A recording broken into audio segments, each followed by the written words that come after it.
Jain to all, welcome to our hyper job news. This is your soldier Vasu. ఈరోజు మీకు ఇస్తున్న information ఏంటంటే 10th intermediate degree చదివిన వాళ్ళకి ఒక సూపర్ ఆపర్చునిటీ వచ్చింది. జాబ్తో పాటు చదువుకోవాలని ఉన్న వాళ్ళకి అండ్ రెగ్యులర్ ఎడ్యుకేషన్ ప్రాబ్లం ఉన్న వాళ్ళకి doctor BR Ambedkar Open University నుంచి అయితే 2026-27 అడ్మిషన్స్ అయితే స్టార్ట్ అయ్యాయి. ఫీజు కూడా చాలా తక్కువ. ఫుల్ డీటెయిల్స్ ఈ వీడియోలో చెప్తా, లాస్ట్ వరకు చూడండి.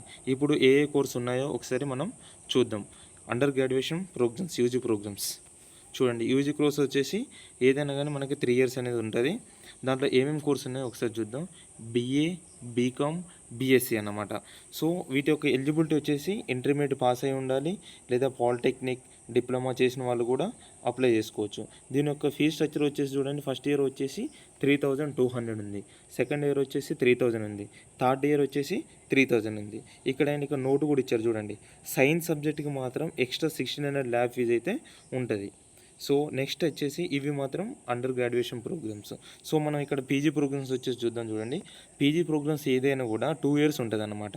లైక్ ఇక్కడ చూడండి, ఎంబీఏ, నెక్స్ట్ వచ్చేసి MA journalism and mass communication, next వచ్చేసి MA economics, MA history, MA public administration, MA political science, MA sociology, MA English, MA Telugu, next MA Hindi, next వచ్చేసి ఎంఏ ఉర్దూ, నెక్స్ట్ వచ్చేసి ఎంకామ్, నెక్స్ట్ వచ్చేసి MSc mathematics, next వచ్చేసి MSc botany, MSc chemistry, next వచ్చేసి MSc environmental science, next వచ్చేసి MSc physics, next వచ్చేసి MSc zoology.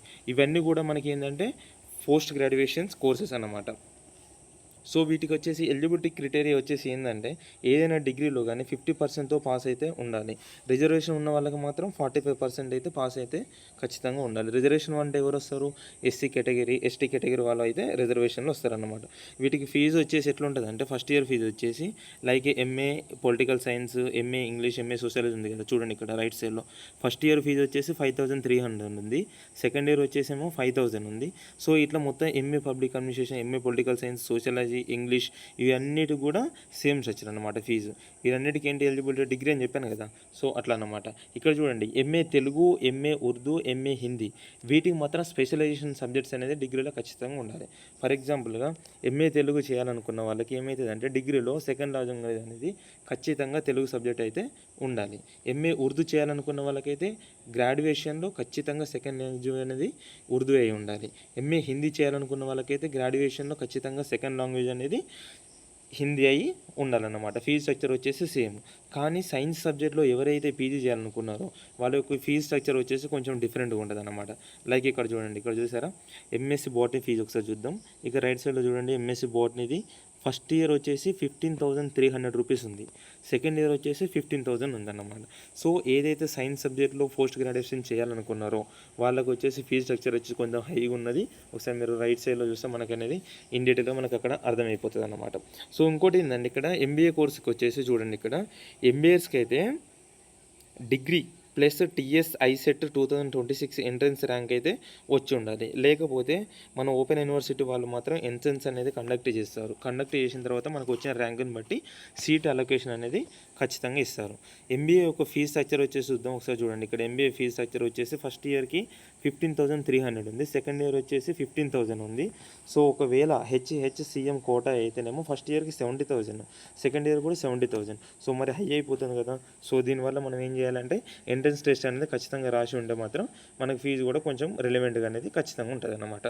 So దీని తర్వాత next వచ్చేసి బ్యాచులర్ ఆఫ్ లైబ్రరీ సైన్స్ చూద్దాం చూడండి. ఇక్కడ నెక్స్ట్ ఎక్కడ ఉంది, ఇక్కడ నెక్స్ట్ ఇవన్నిటి తర్వాత ఇది చూడండి, బ్యాచులర్ ఆఫ్ లైబ్రరీ సైన్స్ ఉంది కదా.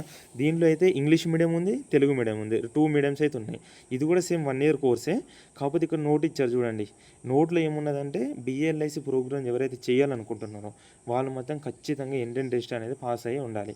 ఆ ఎంట్రన్స్ టెస్ట్ ఎవరు కండక్ట్ చేస్తారంటే మన doctor BR Ambedkar Open University వాళ్ళు మాత్రమే కండక్ట్ చేస్తారనమాట. దాంట్లో మనం పాస్ అయిపోయిన తర్వాత మనకు వచ్చిన ర్యాంక్ని బట్టి మనకు సీట్ అనేది అలొకేట్ చేస్తారు. దెన్ ఆఫ్టర్ మనం దీన్ని కంటిన్యూ చేస్తానికి మనకి ఎలిజిబిలిటీ అవుతుంది అనమాట. ఫీజు స్ట్రక్చర్ వచ్చేసి చూడండి 5300 మాత్రమే ఉన్నది. సో నెక్స్ట్ వచ్చేసి ఏంది ఇక్కడ master of library and information science అంటే ఎంఎల్ఐసి చేయాలనుకున్న వాళ్ళకి ఇది ఇంగ్లీష్ మీడియం కోర్స్ ఉంటుంది. అంటే దీనిలో తెలుగు మీడియం లేదు, ఓన్లీ ఇంగ్లీష్ మీడియమే. ఇది కూడా సేమ్ 1 ఇయర్ కోర్సే. కాకపోతే దీన్ని చేయాలనుకున్న వాళ్ళ ఎలిజిబిలిటీ ఏంటంటే ముందుగా బిఎల్ఐసి కంప్లీట్ చేయాలి. దాంతోపాటు డిగ్రీ అయ్యి 40% ఉన్న వాళ్ళు మాత్రమే ఎంఎల్ఐసి చేస్తానికి ఆప్షన్ అని ఉంటుంది. దీనికి కొంచెం ఫీ స్ట్రక్చర్ వచ్చి కూడా కొంచెం ఎంఎల్ఐసిలో కొంచెం పెరిగింది చూడండి. ఇక్కడ 10,300 రూపీస్ ఉన్నదన్నమాట. నెక్స్ట్ వీటితో పాటు కొన్ని డిప్లొమా కోర్సెస్ కూడా మనం చూద్దాం. కొన్ని అయితే డిప్లొమా కోర్సెస్ ఉన్నాయి, అవన్నీ కూడా డిప్లొమా కోర్సెస్ కొన్ని అయితే మొత్తం ఫస్ట్ ఇయర్ మాత్రమే ఉన్నాయి. చూద్దాం ఒకసారి చూడండి. డిప్లొమా ఇన్ మార్కెటింగ్ మేనేజ్మెంట్ ఇదైతే 1 ఇయర్ కోర్సే, ఇంగ్లీష్ మీడియం ఉంది.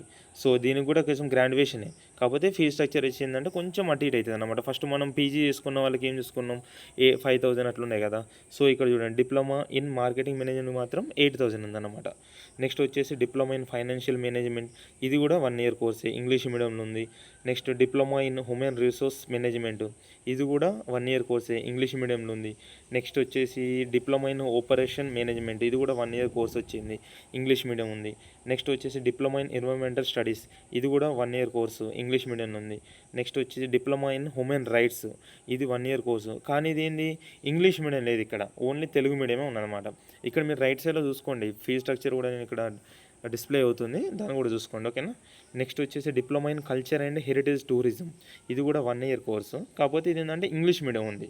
నెక్స్ట్ వచ్చి డిప్లొమా ఇన్ ఇంటర్నేషనల్ రిలేషన్ ఇది కూడా 1 ఇయర్ కోర్సు, ఇంగ్లీష్ మీడియం ఉంది. నెక్స్ట్ వచ్చేసి ఇక్కడ చూడండి డిప్లొమా ఇన్ జెండర్ స్టడీస్ ఇది కూడా 1 ఇయర్ కోర్సు, ఇంగ్లీష్ మీడియంలోనే ఉంది. Next diploma in digital journalism ఇది 1 ఇయర్ కోర్సు.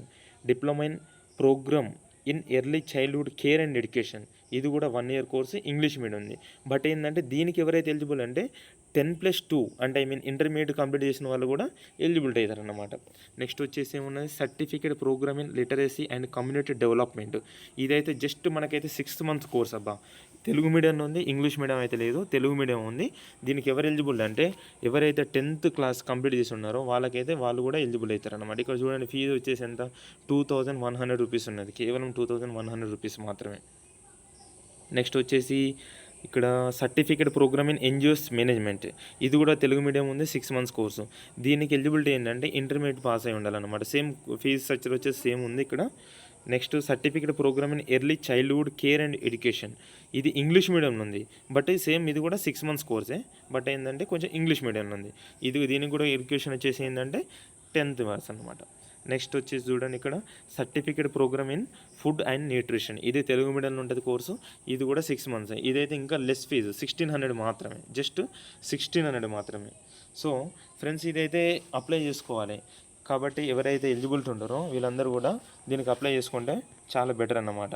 సో అప్లై చేయాలనుకునే వాళ్ళకి డిస్క్రిప్షన్లో అయితే నేను వెబ్సైట్ లింక్ అనేది పెడతాను, అప్లై చేసుకోండి. ఓకేనా. లాస్ట్ డేట్ వచ్చేసి దీన్ని ఎప్పుడంటే 7th August 2026 వరకు అయితే మనకు లాస్ట్ డేట్ అనేది ఉన్నది. సో ఫ్రెండ్స్ జాబ్ చేస్తూ డిగ్రీ పీజీ కంప్లీట్ చేయాలనుకుంటే ఇది బెస్ట్ ఛాన్స్ అందరికీ. నోటిఫికేషన్ లింక్ అయితే డిస్క్రిప్షన్లో ఇస్తాను. వీడియో నచ్చితే లైక్ చేయండి, డౌట్ ఉంటే కామెంట్ చేయండి, ఇంకా మీరు తెలిసిన ఫ్రెండ్స్కి అయితే షేర్ చేయండి. ఇంకా ఇలాంటి అప్డేట్స్ కోసం మన ఛానల్ని సబ్స్క్రైబ్ చేయండి. Thank you to all. జై హింద్.